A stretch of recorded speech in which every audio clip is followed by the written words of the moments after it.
Hello YouTube. We found this cleaning up my junk, and we had two of these with broken globes, and we bought them that way. It was in clearance years ago at the store. Made by Coleman, made in Taiwan. I'm sure it says on the bottom.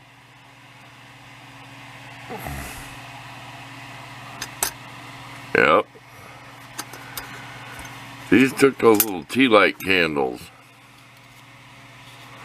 Well, now you can buy these little battery ones.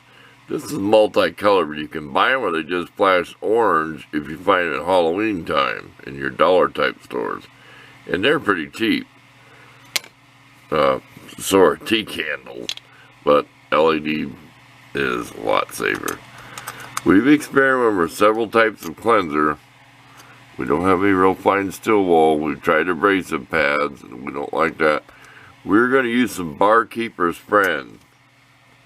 What we did is we mixed up some of the paste with a Q-tip. And I use it to clean my watch crystal. It's a pretty good cleanser. I don't get paid to say that. Now, like when the handle is, we'll get more aggressive with something. See where it's rusted? Boy, it'd be nice to find the other two if they didn't have the globe. I even called the company. It cost more for the globes to ship them than what the light was worth. I think you get the hint. This comes off the bottom. So we'll take a picture of the exploded view and we'll be back once it's cleaned up. Now, it's pretty good. It took a lot. I'm amazed it's got that shiny. Because there's the factory look. Well, I did scrub that too, so. See the green tinge of that glass? See if I can get around. See it?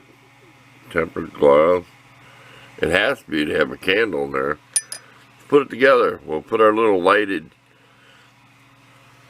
LED thing in here.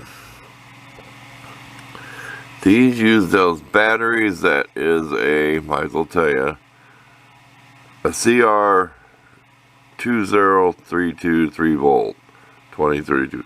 So if you use anything with them flat button cell batteries, these are cheap. You can find these all over. The battery probably costs more than buying 6 of these for $1 or something. Anyway, let's put it together. We'll give you some pictures in the dark at the end with a changing color. I'd like to have a flickering orange one, but you got to look for them around Halloween time. Thanks for watching, and we'll put it together here one time, and then after that we'll show you a bunch of pictures. And there you go. Ain't that pretty? We'll get the lights dimmed down here and we'll take some nighttime photos of it there. I like those little X's